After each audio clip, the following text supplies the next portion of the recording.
Broadcasting live from the Business RadioX studios in Woodstock, Georgia, it's time for Cherokee Business Radio. Now, here's your host.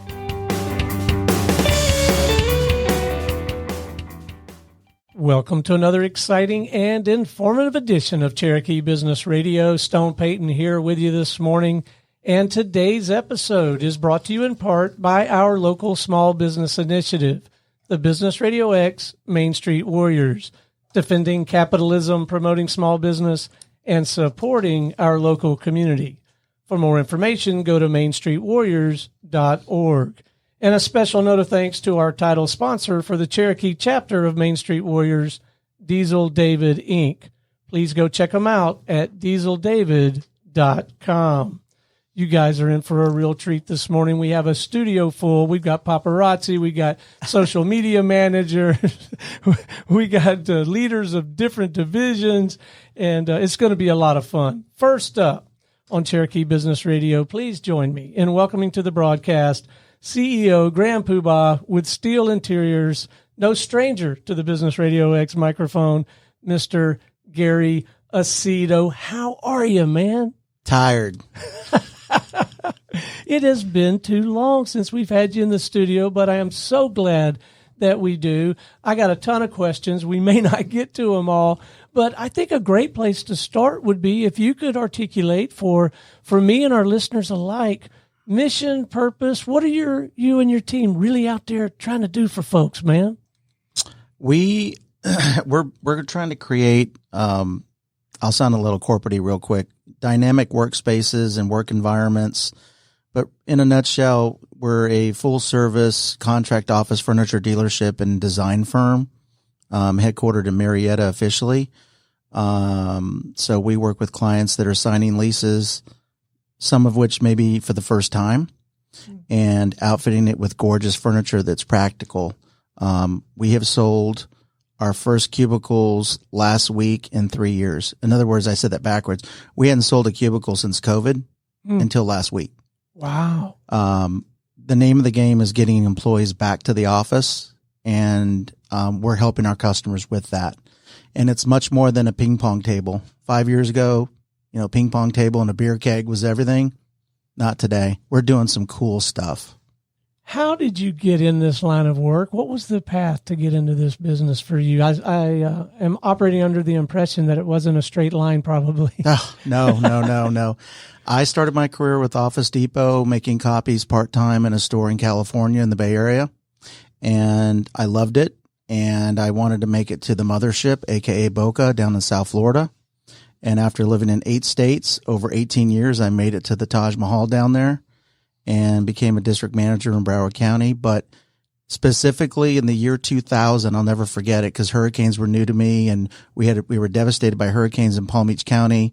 And an organization called South County Mental called us and said their building was destroyed by a hurricane and they needed all new furniture. So I went out with the manufacturer's rep, took measurements and photos, and it was like $250,000 job, and about fell off my chair. Like, wow. I'm used to people spending $99.99 for a chair. We did the whole building. They were thrilled. And it was apparent to me that that's where the real money was. I'm a sales guy. I like to make money. And I said that was what I wanted to do. So that's where it all started. But office furniture is just not office furniture. There's a term out there called contract office. What's the difference? Office furniture is you go to Office Depot for your home office. It's perfectly fine. Don't get it wet and don't move it. It's fine. What we sell, it's going to cost a few more dollars, but we're going to walk you through a process. You're going to work with our design team. We're going to space plan your building free of charge, by the way. We don't charge. We just ask for the opportunity to do business with you. We'll design it, help you pick colors, let you really own your office, pick your furniture, pick your fabric, pick your paint, all that jazz. And we have a lot of fun doing it. So we were talking about this before we came on air, but we have 18 other facilities like this one throughout the Business RadioX network. And I was telling Gary that my wall is the envy of all the other studio partners. So those of you listening who have seen that black wall with the logos on it, That was Gary that put that wall up there for us. And I mean, all the studio partners, they have like the stand up banners and the step and repeat, and it looks cool, but everybody wishes they had my wall. It's not $1 million. I consider Business RadioX friends and family. You know that, Stone. We've known each other 3 years now. Yeah. We should be doing that for all your studios. We do that. We work with that product on a daily basis because another portion of our business is we love to work with nonprofit. I'm really big on helping schools, nonprofit type of organizations. We've did business with Must Ministries. We're working with an organization that you introduced us to called Limitless with Disabilities right here in Woodstock. We want to give back. And after spending all those years at Office Depot, and it was a wonderful experience, excellent training, it's not about the money. I mean, we need to make money, but it's more about having a nice lifestyle and giving the rest away. So, and we've been doing that since we started. And as a result, we're 9 people strong now. So we went from me and myself to 9 people. And we want to keep it boutique and stay humble. Well, I am so excited for the momentum and the progress that you've made. And you brought 3 of the 9 with you. I did. Right. I did. The Florida team's down at the beach right now. It's season in South Florida, so you're not going to get them up here in Woodstock, 29-degree weather. But yeah, if you want me to introduce, I can do that. Absolutely. All right. So I have Ayla Johnson, which is my senior designer at our office here in Marietta. She also works remote. Who doesn't? And then we have Carlos Martinez, who is my supervisor and estimator and foreman, AKA right-hand man. Also, there's another gentleman that wasn't able to make it. His name is Hunter McCarthy. Him and Carlos kind of do the same thing. They oversee all the installations and make sure that the customer's happy at the end. The funny thing about office furniture is Ayla and I can design a beautiful office. We can look at blueprints. We can pick paint colors, and that's all great. It can all come crashing down at install. Yeah. And I actually have a sound bite. It sounds like this. Okay. It means their furniture, oh my God, it doesn't fit. Oh, it's the wrong color. It's not returnable. So we really take the time to pump the brakes, make sure they know what they're picking. And we don't charge for that service, but we're also very honest with our customers. If you pick polka dot, we're going to say absolutely not. You're paying $20,000 in rent and your landlord's not going to let you do that. So we really advise them because we know what we're doing, but we also give them the ability to do that. So yeah, I just wanted to throw that out there. So Ayla, tell me a little bit about what compelled you to join this firm and what you're finding the most rewarding about the work. Yeah, so I actually met Gary through a mutual friend. She is a barber in Kennesaw, Georgia, so local.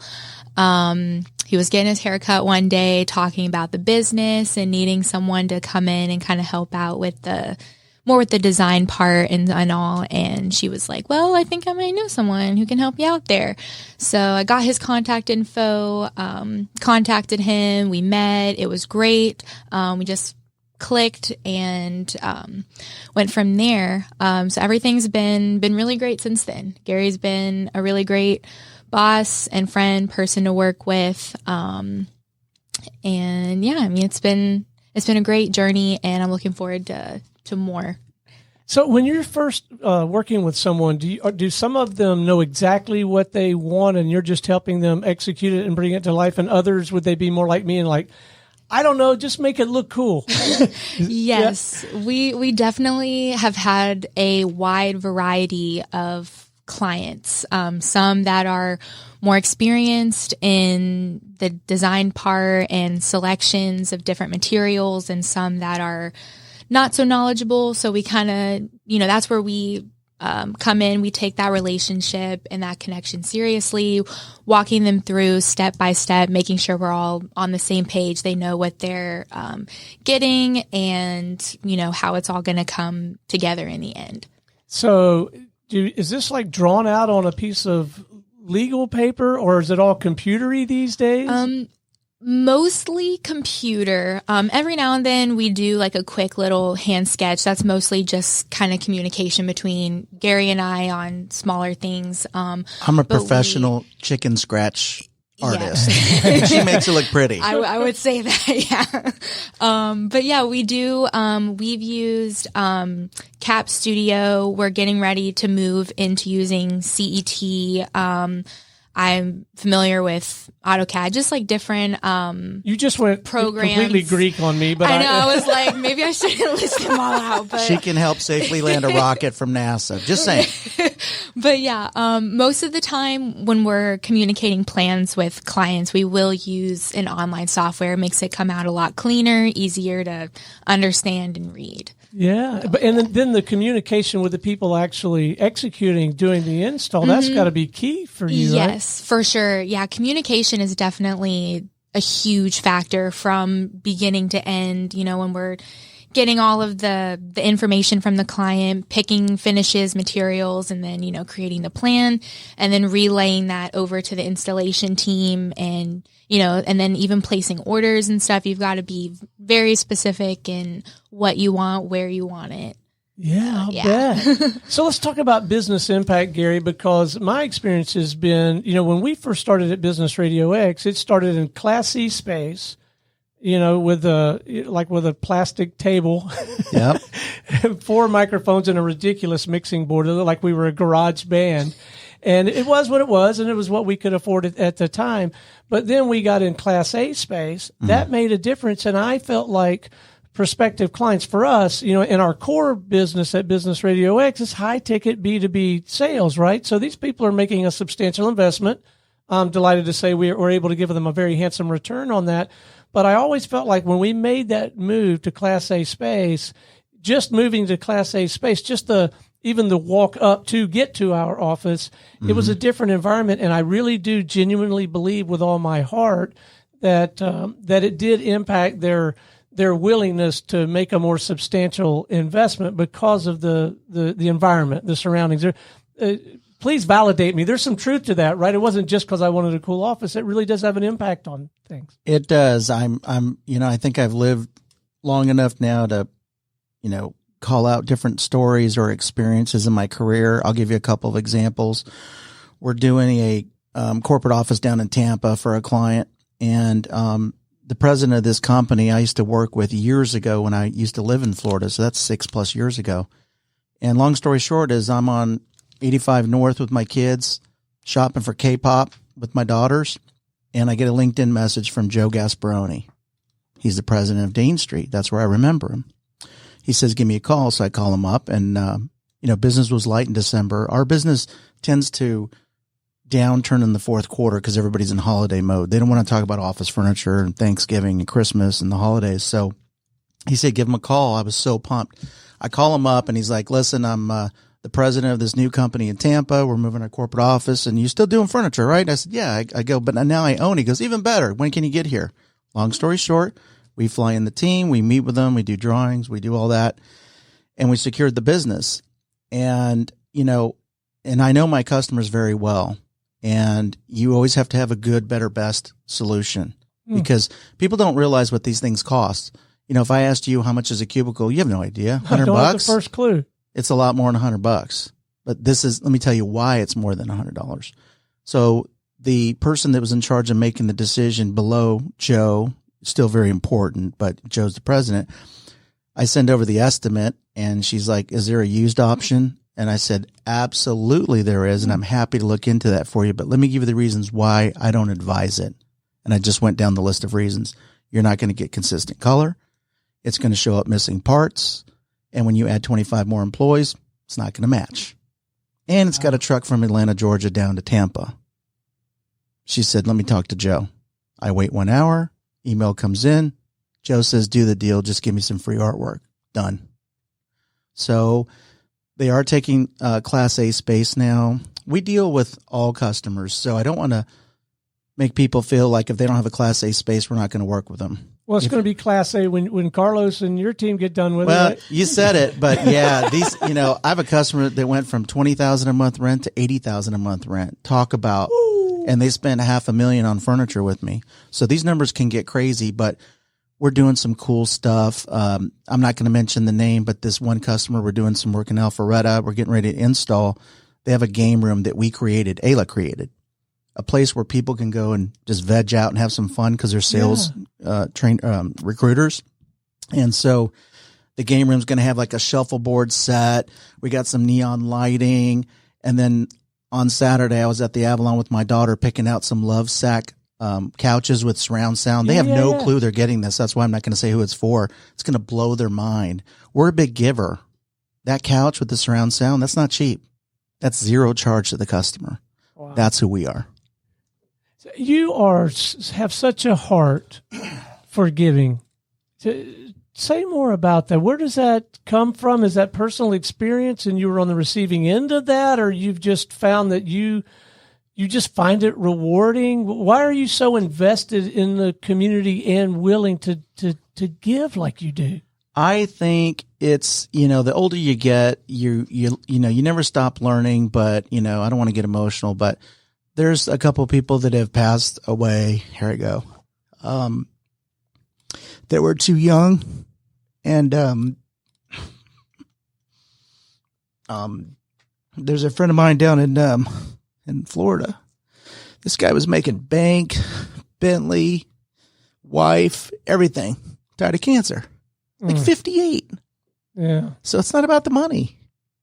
We got to make a little bit. I got to support my kids. I got 3 kids that need to go to college, but you got to give back.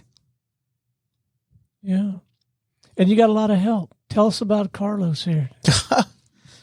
I think Carlos should talk about himself, but he's not used to that. What the whole opera falls apart without Carlos and his crowd, right? I got a story for everything. I met his father at an install in, let me get this right, Crawfordville, Georgia. Where the heck is that? Well, I was out there doing a library, met his father, brought his father on, and said, you need to start your own business and work for me. Done.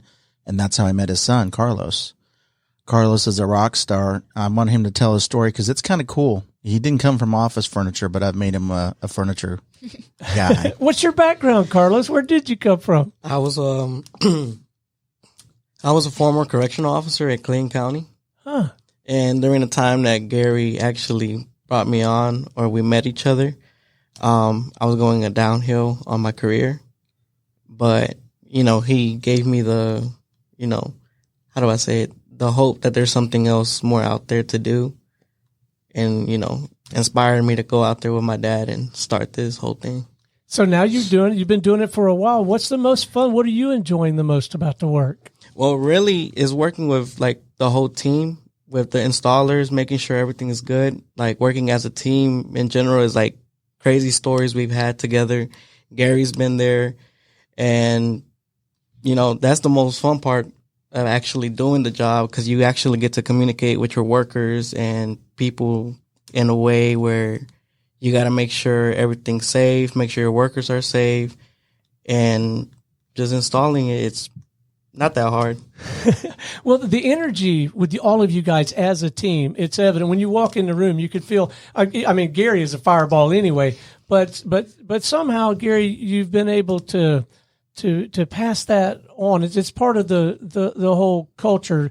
Was that by design and you figured out the 5-step process, or did you just pick the right people? Because so many of us who run organizations and begin to scale a little bit, that's our fear and our desire, right? Because Lee and I have always had that passion, but to try to inculcate that's no small feat, man. You remember when I started, I rented an office here at the Innovation Spot, and I started Division 10, Steele Interiors. I was the president of my B&I group. I had my own radio show here at the studio, Good Morning Cherokee at the time. And it was awesome because I'm so pumped. I got like the energy of a 20-year-old, even though I'm 51 and overweight. It's kind of weird. But, my wife's like, I don't know where you get the energy. But I had to curb that back. I had to step away from being president of B&I. I took a step back from the studio, and I said I need to focus on the business. Yeah. But I had shared with you this morning, I hired a business coach. I have a biweekly call with Mark. It's called From the Mind of Mark. I'll send you a link because I think everybody should meet this guy. Well, no, I appreciate it because now I can send him an invoice. So thank you for Please do. I'll give you the email address later. But Mark, he asked me that golden question when he first met. He says, Gary, do you want to be a business owner or a sales guy? You're good at both, but you're going to have to pick one. And I said business owner. And ever since we did that, my business has just boomed because I don't need to be in the trenches with Carlos showing him how to put together a cubicle. If he can't figure it out, I don't have the right guy on the bus. Releasing control is a big deal for small business because for 2.5 years, it was bootstrapping. It was all me, endless nights. I did it all. I don't need to do it as much now, so I can focus at a high level so that they all make a lot of money and stay really busy. That's the goal. I've even told my folks, and Ayla can confirm this, when she came on board, you know, straight out of Chat Tech, out of design school, and she's going back for her bachelor's right now, which I encourage. Education, I'm all big on. I encourage that. I said, I don't want you with me more than 3 years. And she looked at me like, my boss is telling me, you don't want me to. And I said, no, I want you to work at HOK or Gensler, and I want you to make $200,000, have an office in downtown. Just treat me to a cup of coffee. That's all I ask. She's young. The world is yours, as they say in Scarface. Go get it. Oh my goodness. So Ayla, is all this true, or is he just blowing smoke up my skirt over here? Yeah, it's definitely is this true. How he operates? Yes, for sure. Yeah, I mean, it definitely makes me feel good that Gary has such high, trying to think of the right word here. Energy. Yeah, energy. But he's so invested in you. Yes. Right? Yeah. It's all about him. Yeah. And it makes me feel really good about like where I am and stuff, and that he has such high hopes for me, you know, going into the future, like pursuing, you know, other things, I guess, later on down the road. But I'm definitely going to enjoy my time working with Steele Interiors right now. Yeah. So wasn't it hard though in the very beginning letting go, because you had created so much on your own and you want it done right and it's going to be faster and I know it's going to be, wasn't that hard in the beginning? We recently had a project. Let me think about this. We're doing a restaurant at Lake Oconee. Shout out, Table at the Lake. Got to visit them. They're opening in April. That's through a designer friend of mine in Denver. How the heck I connected with her, that's a whole nother show. But my folks and I needed to go to a warehouse to inventory what's arrived before we go to the restaurant to install it so everything goes off without a hitch. Carlos happened to be in my office. It was 6:30 p.m. He's not an 8 to 5er. He's a whenever I need you kind of guy. And Carlos leaned over, and I'll never forget it. And this happened pretty recently. He said something like, you know, he says sir all the time. You think he'd be in the military, but he was a police officer, or always will be. But I'm like, you don't need to call me sir. He's like, sir, with all due respect, why are you coming? And I said, way to go, Carlos. I was glad. I want people to tell me no and that kind of stuff. And I go, you know what? You're right. I don't need to be there. Save me 4 hours. I calculate it. Drive there, time. I need to be doing other things. So it's tough, but I'm there. I'm like, they got it. So, Carlos, it's great when everything goes well. You get what you need from Ayla and you have your team working. Surely in your world, stuff's got to go wrong from time to time. Is there like a Yes, it does. So is there like a discipline, you know, a Steele Interiors discipline of, okay, if something goes wrong, here's how we handle it. Here's how we communicate to the customer. Here's how we communicate internally. This is our code. This is our, Well, I'm going to tell you one story that happened to us last summer. It was very hot that day. It was like 86 degrees. August in Georgia. It was 86 degrees, and this elevator was super small. We were building a product like it's made out of handmade wood, so it's very big. It's a conference table, solid wood, like 2-inch thick top, like massive. And we couldn't get in through the elevator, so we were like, how are we gonna get it up here? It's 3 flights of stairs. We told Gary, what do you recommend? And we talked to the customer. We were like, there's 2 options. You can pay more to get this cut, or we can get this up and just pay less. So surprisingly, my installers, they did not say no to anything. Right. And we all got our hands on. Gary was there. We were going up 3 flights of stairs with this massive table. Well, I wasn't there technically because I have wireless cameras, so I monitor, but it's not Big Brother. Go ahead. It's a great story. So you're going up the stairs, sweating, shirts off. And as soon as we get up there, we just had that big relief that it got up there safely. Nobody got hurt, but we were all hot. It was a hot weather, and we were all sweating. After that, we all went for beers. I didn't see how it started. What I did see is when they got that massive piece of wood in the building, and I'm on the camera because you know I got to watch what's going on. And I see this guy cruising along without a shirt. So I call his dad and I'm like, who was on my project without a shirt, without a Division 10 steel interior shirt? And then he explained, I'm like, oops, sorry. It's cool. Cause we were doing it after hours, but we don't install without shirts, but it was hilarious. But these guys didn't say no. If it would have been a regular company, it would have sounded like this. Hey, it's not going to get in the building. The change order is going to be $5,000. It's in the parking lot. What do you want to do? Yeah. That's really the way it goes down. No offense to other trades, but we work with all trades. And that's a reality. We find a way to say yes. We find solutions. We have met with that company, though, and we said, can you please stop making 14-foot tops without visiting the site first? I mean, what a concept. The customer doesn't know, I'm on the 8th floor. How are you going to get in the building? But if they would have said no to that, the other option was we rent a boom forklift, and we put it right through the window. It's got to get in the building. Right. Well, and that's another key. You've got to figure out a way to make it happen, right? All right. What would have happened if they got up there and then they're sweaty and all that, and the table broke or got chipped? What would you have done? Another great example. Nobody's perfect. In the furniture business, there will always be a punch list. I've had one project in my career that had 0 punch. For those of you out there that doesn't know what a punch is when you're doing construction and you make a list of things like, a nick on the wall, you got to touch up the paint. It's called a punch list. We have a very large customer. We're opening these VIP medical clinics across the country. I mean, it's really a great account. My installer down in Miami lost an $8,000 piece of artwork. So my customer called me and said, what are you going to do? And I said, well, it's real simple. I'm going to fly down to Miami and look with my own eyeballs first. And I did. God is my witness. I went down there, looked in the warehouse, couldn't find it. And I said, we have a proof of delivery. We got a photograph, your signature. I hate to tell you, just bought an $8,000 piece of artwork. And I told the customer to send me an invoice and we paid it. Most people would run. Yeah. I made no money on that project. Got to do the right thing. It all thing, evaporated. But that's what you have to do. And by the way, I split it with the installer. $4,000 for him, lesson learned, $4,000 for me. Who does that? Nobody does that. They would have said $8,000. So we're small enough, we're agile enough to make those decisions because we don't have 35 board members and shareholders like my day at Office Depot where you can't make a decision. We can make decisions immediately. And my folks are trained. What is the problem or obstacle? What is your recommended solution? And usually I go with what they say because they're the ones that are, in it. Yeah. Yeah. So how does the whole sales and marketing thing work for an organization like yours? And has that changed since we've talked last? I didn't introduce her and I'm so sorry. Claire Carlson. I love you to death. You know that. Her mom's going to hear this, I'm sure. She doesn't have a pair of headphones on or a mic, but Claire is my goddaughter from California who's living in Georgia at college, going to school here, lives in Woodstock now. Yay. Yeah? No offense to Canton. We got to grab a beer under the elm tree. Yes. She's not of age. She looks at she's not. No, you can have water. What?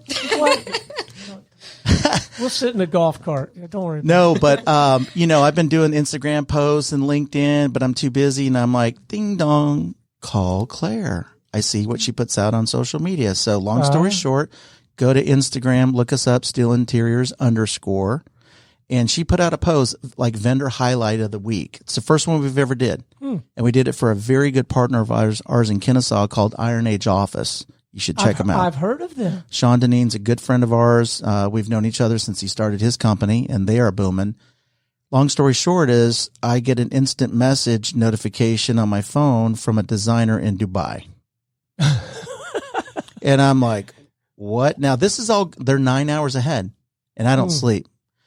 My wife's like, what are you doing on your phone typing away at like 2 a.m.? Because it's 9 a.m. her time, the client. And I was like, I'm talking to a designer in Dubai, and she works for this mega design firm that we all know who they are. And so we had a meeting with her on Monday and introduced her to the folks at Iron Age, and we'll see where it goes. But, nobody takes, well, I shouldn't say nobody. I was ready to do a commercial on TV. We're not doing that. Our clientele, our target, is that the right word? Our target person is female 25 to 35.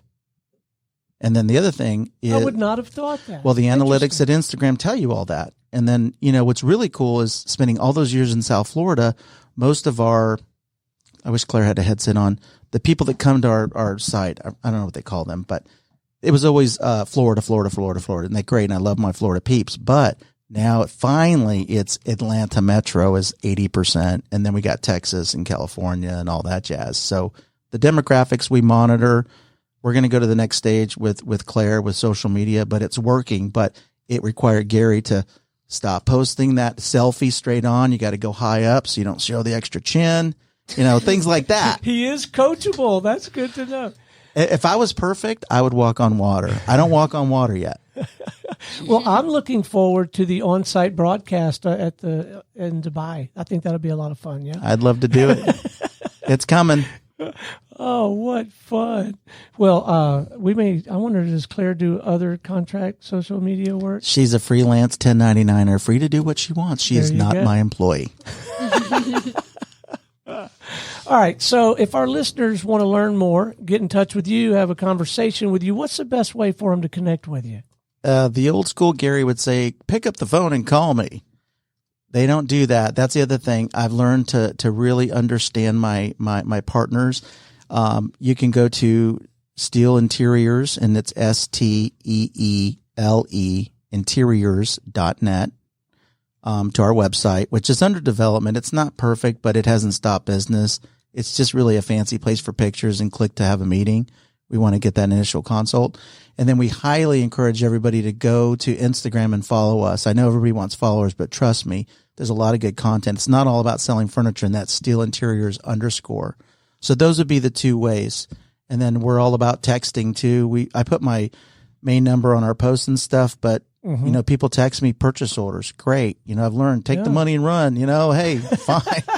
If they want to order and they know what they want, we do it. But we're not a transactional dealership. We're not that dealer, but No, you're clearly not. Your business, I would have thought before I knew you that it would have been an incredibly transactional kind of business, but the way you approach it is so grounded in relationship, isn't it? We are a key dealer for Wayfair, West Elm, Crate and Barrel.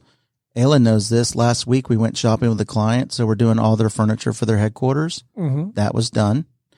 Then I said we need to schedule a time to go have lunch and go do some shopping. The customer loved it and dropped a boatload of money. Nice. Artwork, sculptures. They're going to buy it somewhere, but we don't want them to go to Home Goods. Right. Not being that guy, but there goes that sponsorship. Thanks a lot. Sorry, Steele Interiors will pay double. But you know what I mean? Like, everybody thinks they're a designer. I think my wife thinks she's a designer. She's not. And that's, for home, it's fine. But there's a whole method to our madness. Like, we do some really cool stuff with a company called Arctura, and we're doing a big, we have a national account now down in Florida. We're doing some work with, I really want to tell you the name, but I can't. They haven't even had me sign a non-disclosure. But anyways, 300 locations. We're doing 2 corporate offices, crazy stage, sound stage like this, green room. We're going to have cool couches. We're going to have a beer machine. We're going to have a refrigerator. And then we dress it all out with all the accessories. I mean, you got to have, like in your studio, you got to have a mic. We would provide that. You got to have, decor. We do all that. So it's a lot of fun. We make it a fun experience. Who has fun spending money? I don't. Well, congratulations on the momentum, man. It could not happen to a nicer guy, a better group of people. Okay, one more time, coordinates, website, all that stuff. SteeleInteriors.net. Again, STEELE interiors.net. The phone number is 404-402-9108. And please follow us on Instagram at Steele Interiors _. Well, I'll have Claire hook me up and show me how to follow you on Instagram. But we'll absolutely make that happen. Over a sip of iced tea. Absolutely. Wink, wink, Claire. Don't worry. I got you covered, babe. Hey, how about hanging out with us while we visit with our next guest? We're excited. Yeah. All right. Y'all ready for the headliner then? Here we go. Please join me in welcoming to the show, also not a stranger to the Business RadioX microphone, with Carver Consulting, the man himself, Mr. Glenn Carver. Good morning, sir. Good morning. It's a great morning, actually. I don't do good mornings anymore. This is a great morning. So, did you learn anything in that last segment? What did you think? That was phenomenal. Thank you so much, Gary. I was just thumbs up and shaking my head and laughing, and love the way you think. Thank you. Yeah, great to be sitting next to him. So, who are we consulting and why, man? Tell us about this. Well, this, both of us have lost some weight since we saw each other last. Yeah. I did it the hard way. You did. I think my path was a lot easier. Yeah, I don't recommend my path. So I spent 96 days in the ICU in the fall of 2021. 4 months in the hospital in total. Literally a miracle. I'm sitting here in your studio. God spared my life. You got to be the most resilient individual I have ever come across in my 59 plus years. Well, that's quite a compliment. I'm honored that you would even say something remotely close to that. I've got this. One of my docs gave me this bracelet that says "Keep going." Nice. I haven't taken it off in probably a year and a half. Wow. So, when we first met, I had just released my first book, Stand in the Heat. Yeah. And I think it's more relative now than it was back then for what I've been through. So I've been through some heat. So just, 30,000 feet, early Sunday morning, August 21st of 2021, my wife noticed that there was something very wrong with me in the morning. And she had the good sense to get me to the emergency room at Northside Cherokee, and was quickly diagnosed with COVID, double pneumonia, and a blood oxygen level of 45. Which, Even if you know that's bad. I didn't know anything about that number, but 90 is low. Wow. 45 is life-threatening organ failure. I mean, it's a miracle I survived that day. That was miracle number one. So, they quickly got to work on me. And, end of the day, in my naivete, I asked one of the nurses, how long do you think I'll be here? And she said, well, you'll probably, I'm thinking I'm going to get a couple of shots, get some oxygen. I'm home in a couple of days, back to life as normal. Right. And she said, you're probably going to be here for 2 weeks. And my jaw hit the ground. And I thought, 2 weeks? I can't be here 2 weeks. I got a life to live and a business to run. I can't be here 2 weeks. Well, 96 days later, I left the ICU. Wow. Yeah. So 2 weeks in, colon burst, internal bleeding, almost went septic. Survived that, came out of that surgery, 3 weeks in a coma. And I've never been sick in my life other than flu and, flu bug, and never been to the hospital. I got hit by a freight train. Wow. You just got the very worst version of this COVID thing, or?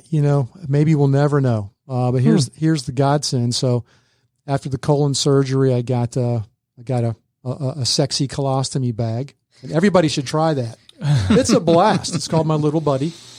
We sell those at Steele Interiors. And it's probably Steele. In my upcoming book, The Advantage of Adversity, I've got one chapter called My Little Buddy. So I'm pretty forward about that. I'm an open book. But get out of the hospital, go to outpatient therapy for a month to relearn how to walk, because I was literally a rag doll. That's where I lost most of them. I've lost 60 pounds since I saw you last. Yeah. Not the right way, not the fun way. Right. But relearned how to walk, came home December. And in February, had a colonoscopy to check everything out to make sure we could do a reversal surgery to get rid of my little buddy. And that's when they found a tumor in my rectum. So got diagnosed with colorectal cancer. Good Lord. So survived the ICU, left uppercut. Then I got the right uppercut, to the chin. And it's been an unbelievable journey. My faith is just literally off the charts. I am stage 4. And when most people hear that, hear the C word, they think, oh God, he's going to die. Yeah. Especially stage 4. Not me. It's just the opposite. It's the polar opposite. Because it seems to me like you could have easily spiraled down, but it had the opposite effect on you. Well, it did. And it's humbling, and it's an honor that I was told I was a celebrity in the ICU because of my attitude, because of my faith in God and my mindset and my will to live, because I've got a 13-year-old boy. And the whole wall, like that wall that I'm looking at with all your ads on it, we had it covered. It was my wall of hope. We had it covered in great pictures of family and friends and Bible verses and motivating conversations. And I just focused every day on getting out. And I was going to leave because the death toll in the ICU during COVID was epic. I mean, it's literally miraculous that I'm here. And one of my favorite ICU nurses Lucas Urea was a former Army medic in Afghanistan for 9 months. And he said that the body bags coming out of the ICU during COVID was orders of magnitude larger than the battleground in Afghanistan. Wow. So it's kind of like the story of the commercial airliner with hundreds of people on it that goes down and 3 people survive. Hallelujah. I mean, he saw Lucas in 2.5 years in the ICU during COVID. He told me, and I've had him tell me this story several times because I just didn't believe it. And I wanted to catch him, in a fib. And he said 3 people. He saw 3 people leave the ICU outside of a body bag. Wow. Yeah, it's just stunning.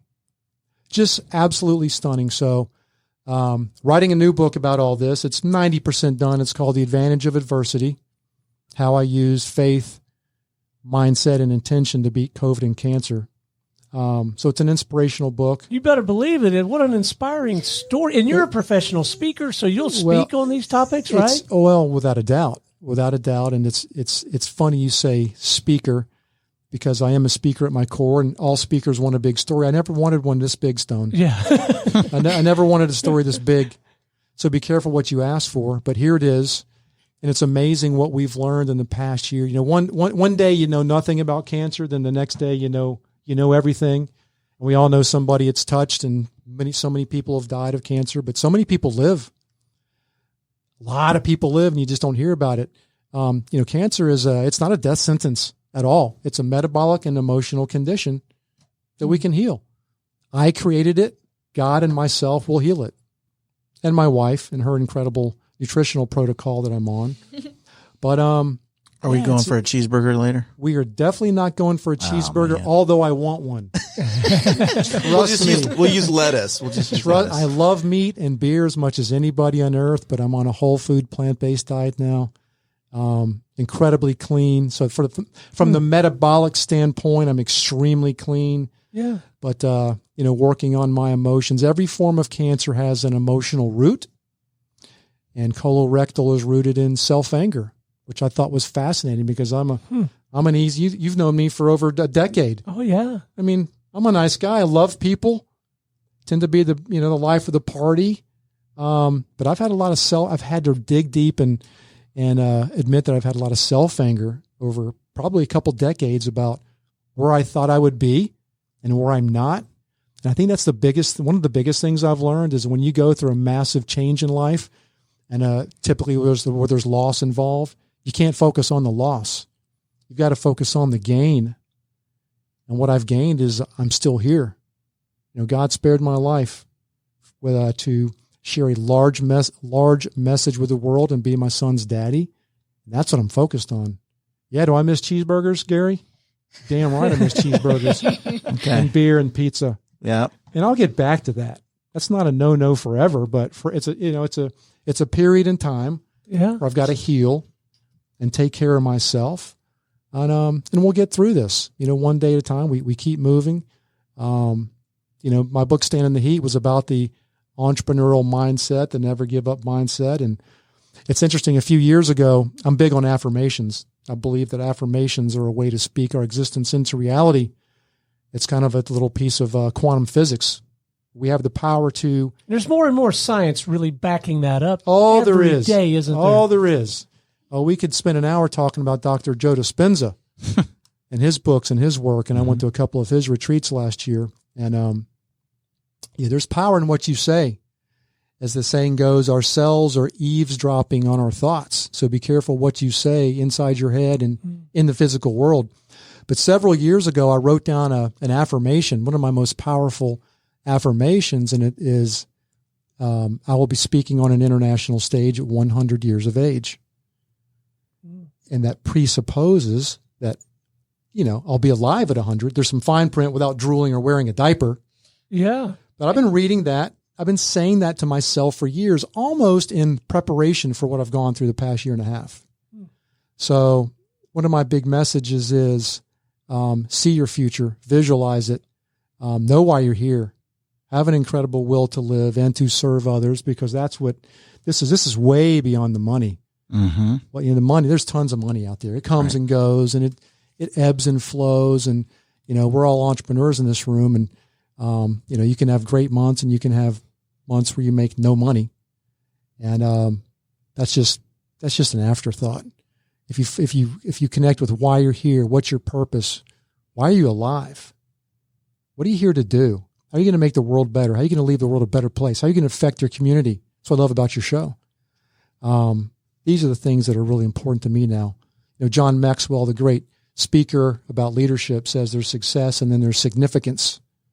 Success is typically material and it's money. Significance is way beyond that. It's how you impact others, impact the world.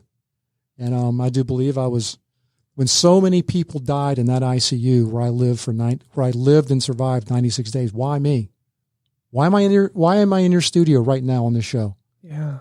You could make a case I should be dead.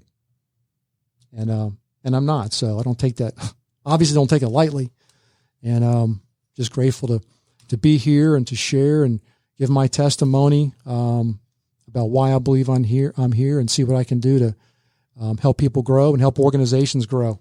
Yes, so let's talk about the work, because you have found a way to express this mindset, this experience to serve others. You're writing the book. You're out speaking. Are you planning to be? Tell us about the work. Like, what kinds of organizations or individuals are you working with and plan to work with? Yeah, well, plan to work with is operative. Just really launching right now. Okay. So I'm writing a book called, and this is just a mock-up. It's called The Advantage of Adversity.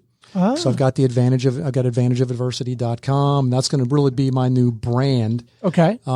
This is just a mock-up. As you can see, it's got no pages in it. Although I've written 90% of this book, this is just a mock-up. Right. It looks great. This could be entitled Everything Men Know About Women. You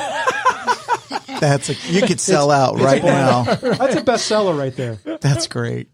But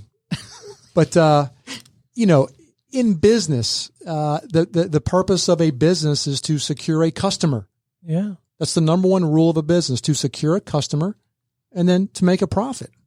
And no business is going to make money or drive revenues unless somebody sells something to somebody.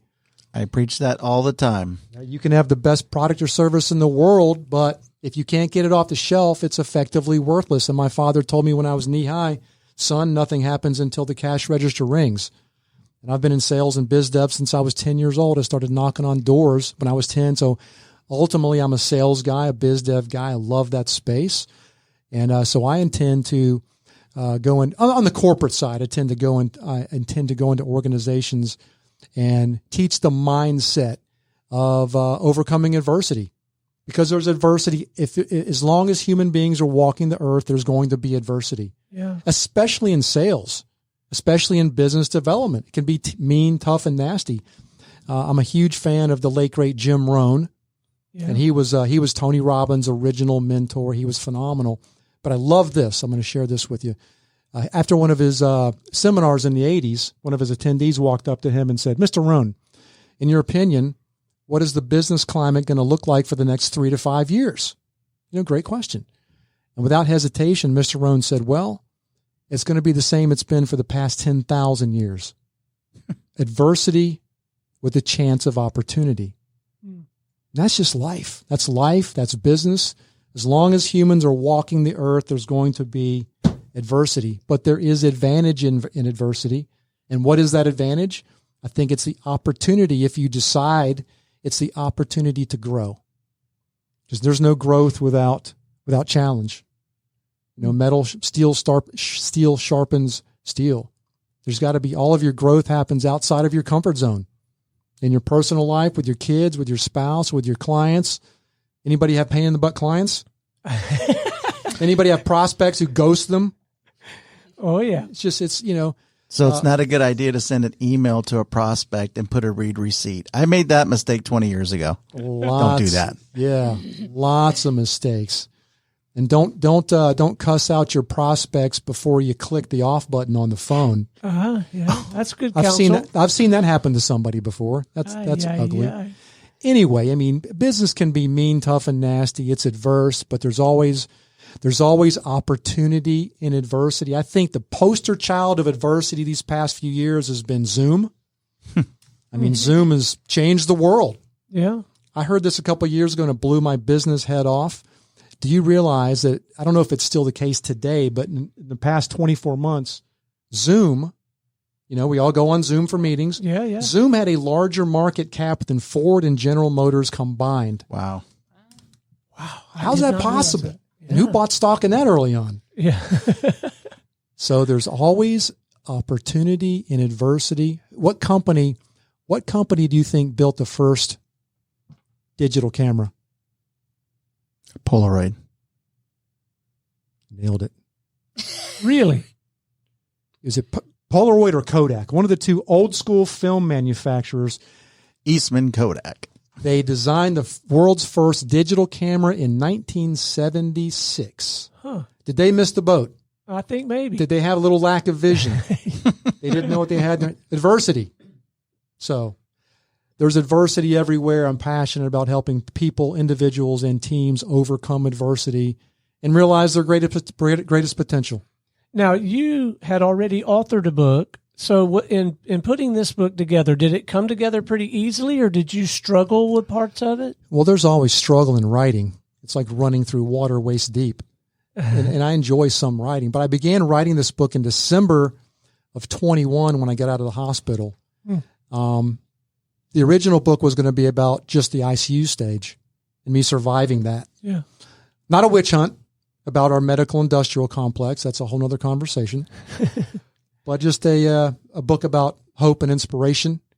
But then I got the curveball with the cancer diagnosis, so I've delayed the finish of the book to see how some specific treatments play out. But that book will be finished this year without a doubt.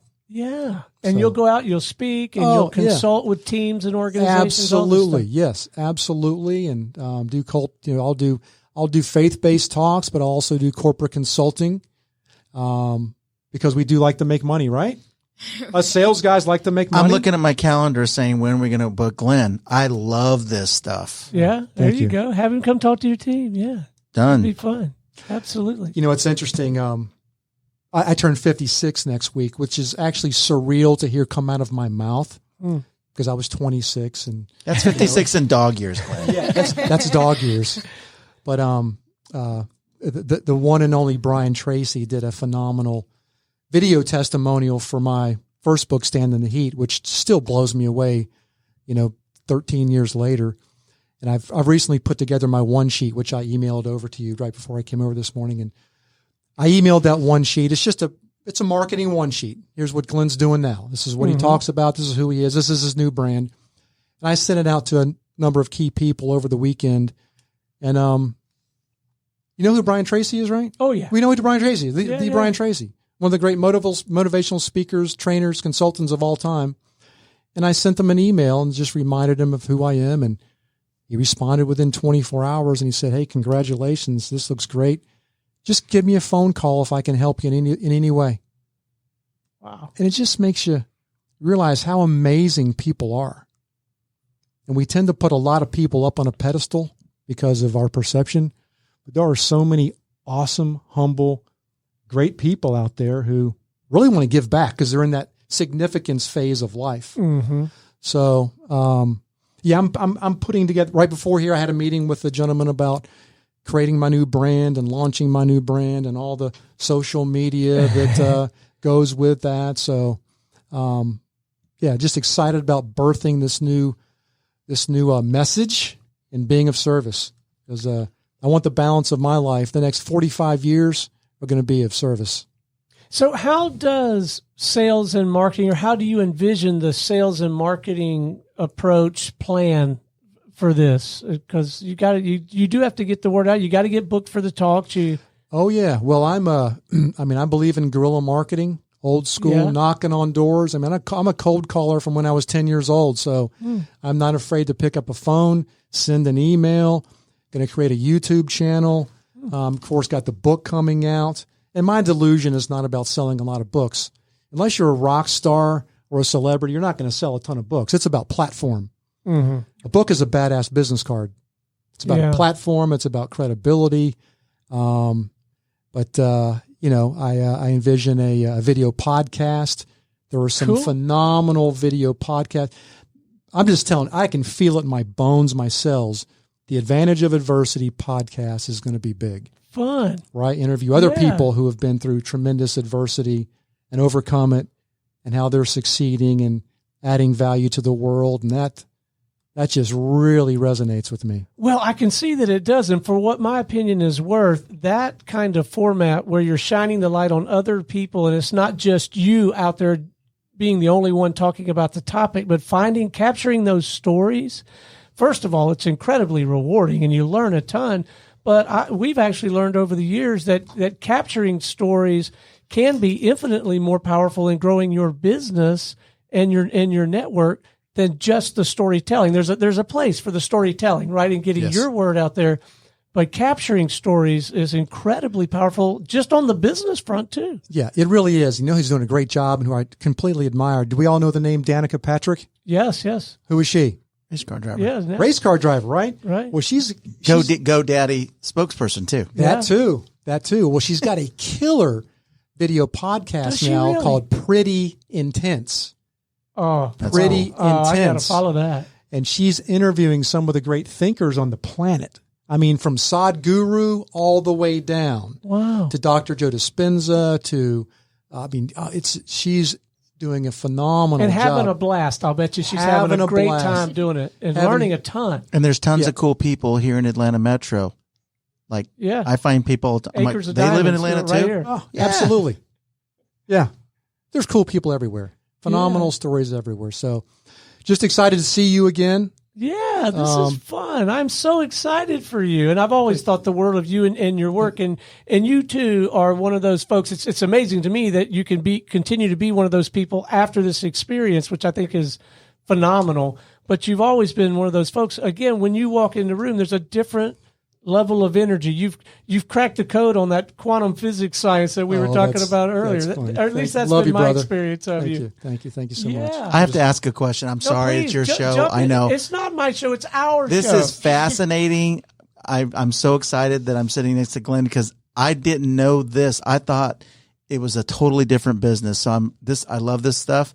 My question is, and I sound like an old guy, but the younger folk always talk about, I'm going to manifest it. What are your thoughts on that? Do you believe in it? That's what I kind of heard, but what do you think? Oh, I absolutely believe in it. I believe, a huge part of manifestation is faith.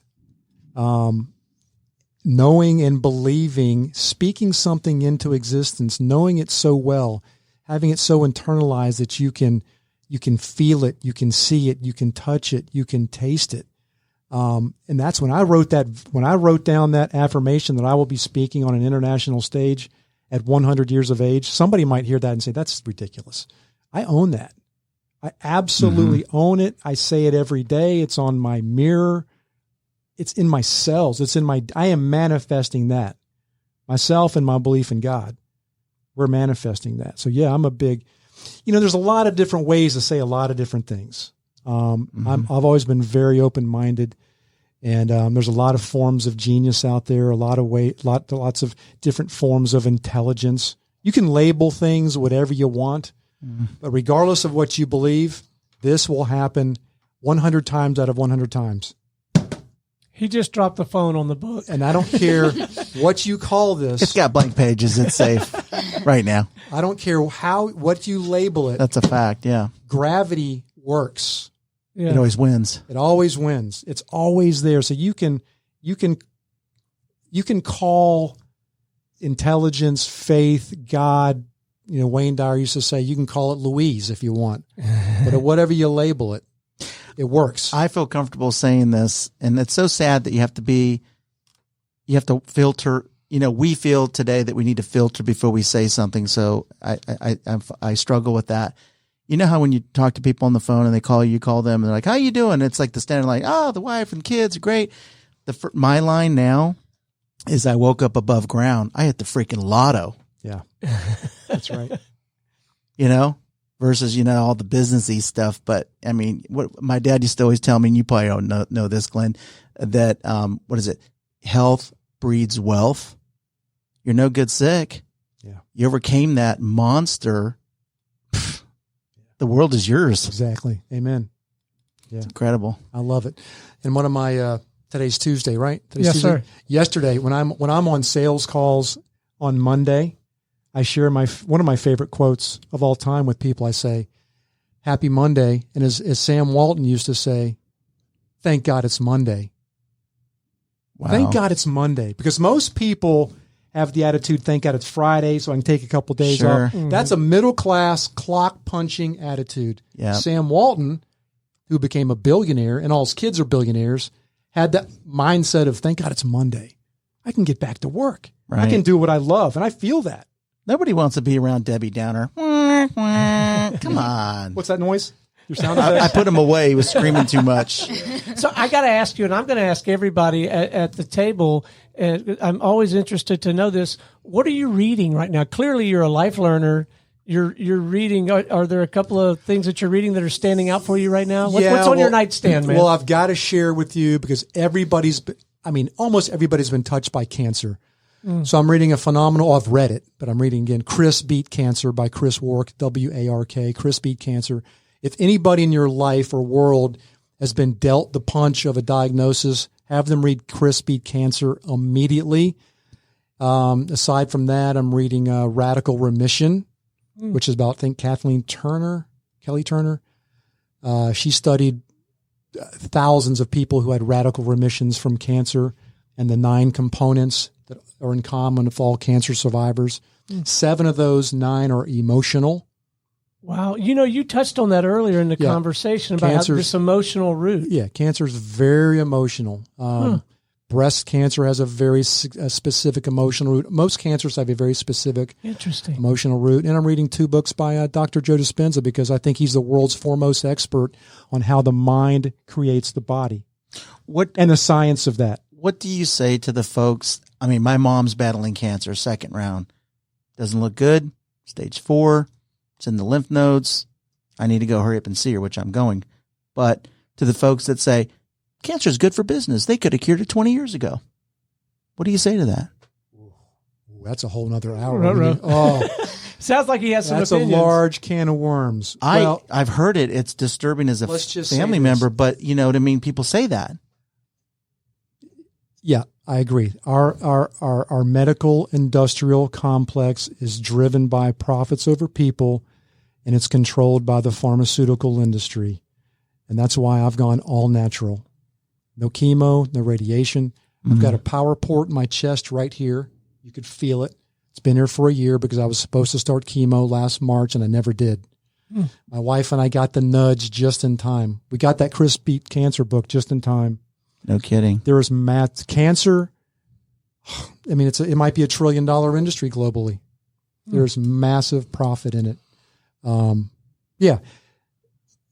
I can't even tell you all the stories we've heard of people who've been on their deathbed, hospice, death papers signed, who have come back and are here today. I asked my mom a couple conversations ago. I call my folks in California every Sunday, or I try to check in. And I remember asking my dad 3 calls ago, I said, she did the PET scan. It's come back. It's all over the lymph nodes. It's not good. I mean, we're realist family. But I said, Mom, are you going to, how do you want to handle it? And she goes, I'm going to fight it to the end. I'm like, all right. There you go. That is it. That's the bottom line. It's the will to live. Mindset. Your mindset will kill you or it will heal you, period. Yeah. Period. My personal trifecta for healing is faith, mindset, and nutrition. Faith, mindset, nutrition. Well, I'm glad you asked.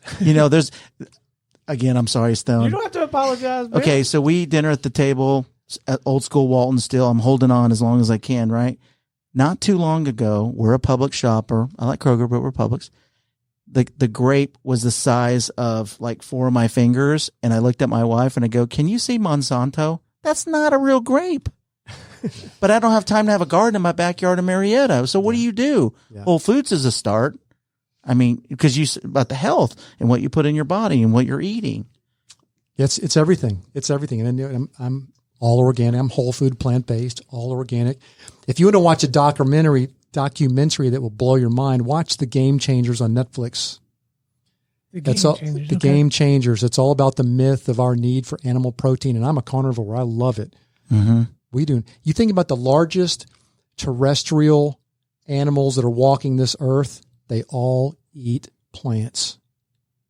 Just something to think about. This is coming from a guy. This is coming from a guy who loves meat and mac and cheese and beer and wine and casseroles and.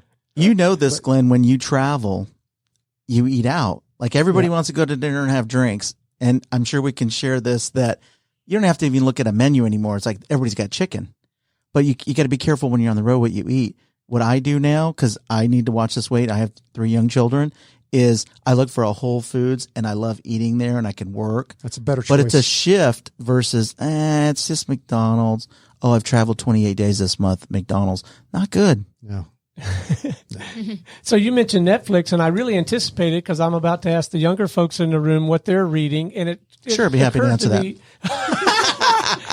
It occurred to me that they may not be reading books like us. Like my books are on Kindle. It may be Netflix, it may be blogs, it may be Instagram people that they follow. But Carlos, what books you reading? Hold on, let me pull it out. That up, boy. He's going to while he's pulling that out. Ayla, are you more? You tap into different vehicles, but you also are reading and following things. Yes.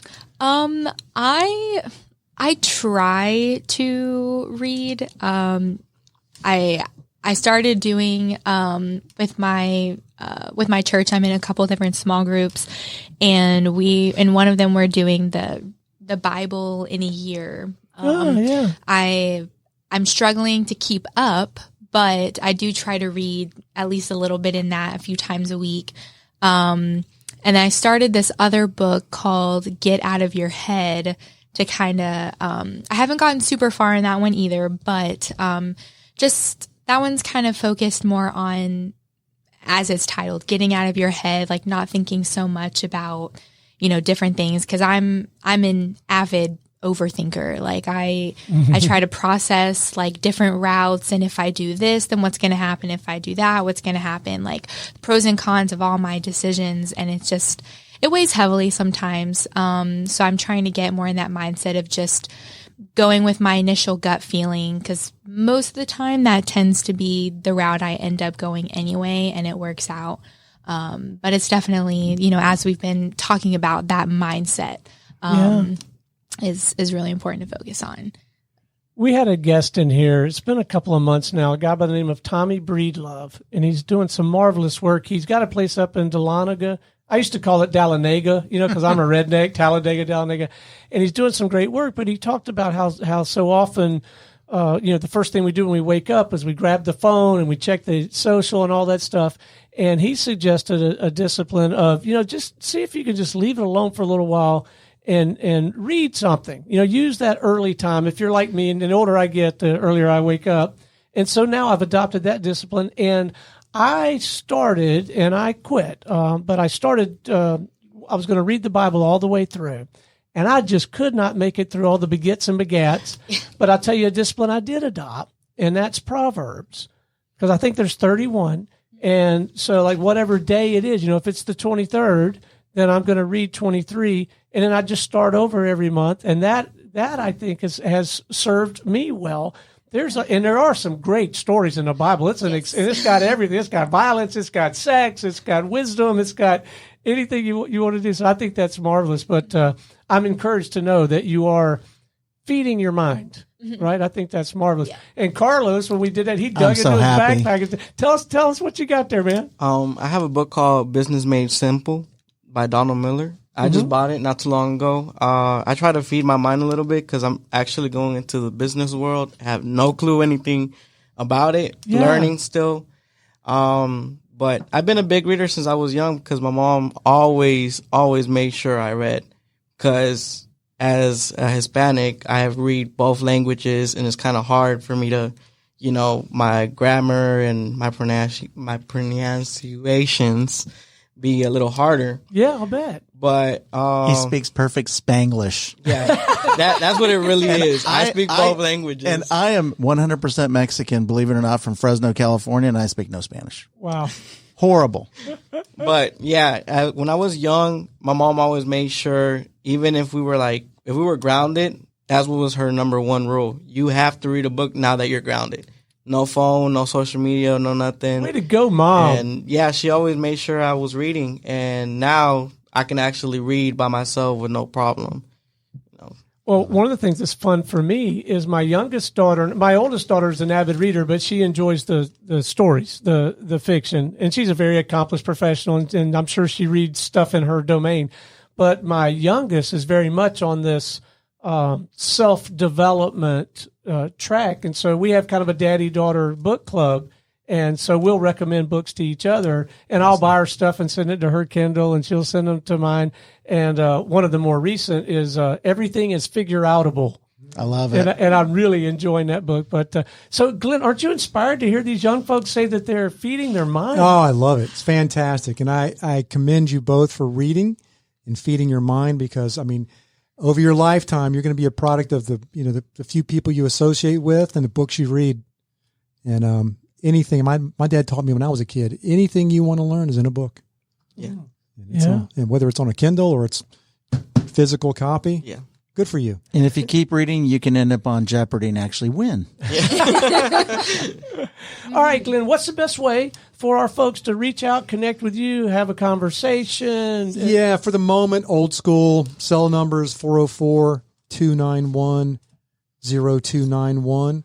Or send me an old-fashioned email. There you go. Glenn@glenncarver.com. Glenn is spelled with two N's. The second N is silent.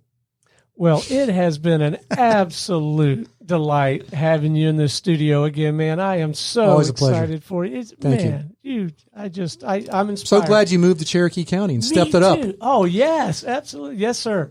Sorry. You're not. You don't have to I'm in love with you, Glenn. I'm a happily married man, but I'm in love with you. I'm just going to say that. Man crushes are allowed. Okay, cool.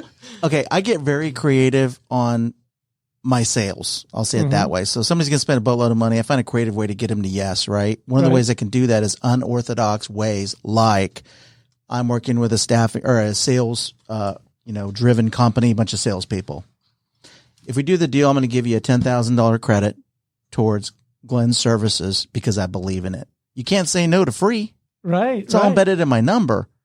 But that's the way I do stuff like that. So that's when I'm like, everybody's stepping it back up. They're spending money. It's all starts. Somebody's got to sell something. So that's where it starts. I'm excited. And great meeting you. You're welcome, Glenn. You are welcome. I made that happen. No, Gary. I know who I'm taking out for beers. I'm going to watch you drink some beers. Stone, I'll sell you that 100 later. Don't worry about it. All right, mate.